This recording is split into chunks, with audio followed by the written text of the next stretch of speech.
weighing a cheeseburger with the kitchen scale. I guess it could happen. Who knows? Okay. The mass of the cheeseburger is given as 0.15 kilograms. Okay. But Mhm. the scale reads 1.14 newtons. Okay.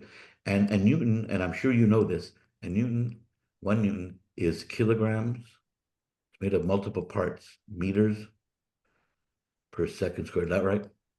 Mhm. And before Newton, by the way, let's say after Galileo's time and before Newton, this was the unit people used. Kilograms, meters. Remember, I told you how famous he got? So let's just Yeah. call that a unit. Let's call that a Newton. Okay. And the laws that he developed, they're named after him as well. So the scale reads 1.14 Newton. All right. A, draw a free body diagram showing all the forces acting on the cheeseburger. Okay. And I'm sure you heard this over and over, right? Mhm. FBD. You heard of this term over and over? Uh, yeah. Free body diagram. Mhm. Okay. And it's a simple diagram of lines and points that helps us conceptualize the problem. Okay.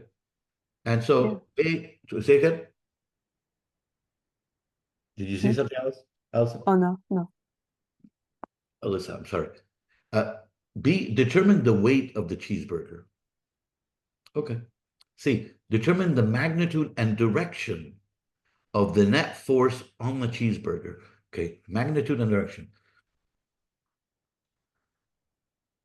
Let's talk about vectors for a second. Okay, vectors.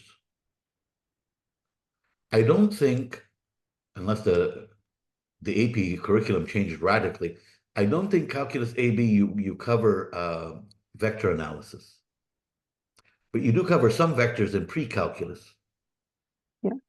right?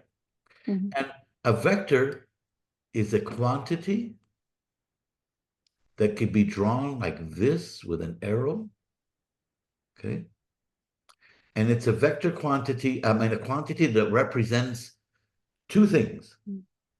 the strength of something, magnitude, right? Mhm. And the direction. Does that make sense? Yeah. So to be a vector, you have to do both things, magnitude plus direction. And you know how I have to confess something. When I was first introduced to vectors, okay, it for some reason my brain didn't click with it. What do you mean? And I did it in high school. I did very well on the tests, but at a conceptual level, I didn't get it too well. And then I go to a college class, Berkeley. That's right. I didn't want my work at Berkeley. And I asked the professor, I said, I wasn't shy anymore. I was shy in high school. And I go to college and I said, Professor, sorry, I raised my hand. He says, yes. And I said, I don't understand this concept of magnitude and direction. Why does a vector have to have both? All that. And he looks at me. Before he answers, he said, this was a big class, Alyssa. He said, what's your name? He had an intimidating voice. I said, Georgie.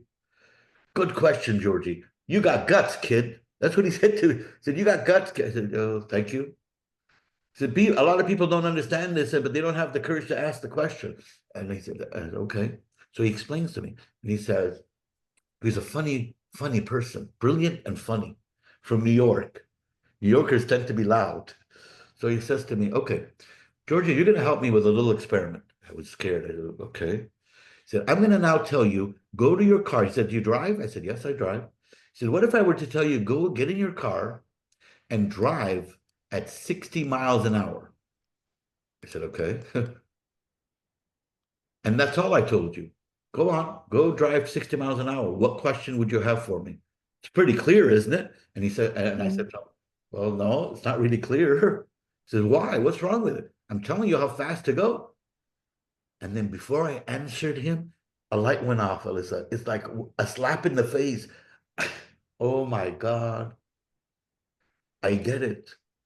Because my question to him is, well, where do you want me to go? Direction. Do you see what I mean? The Mhm. other way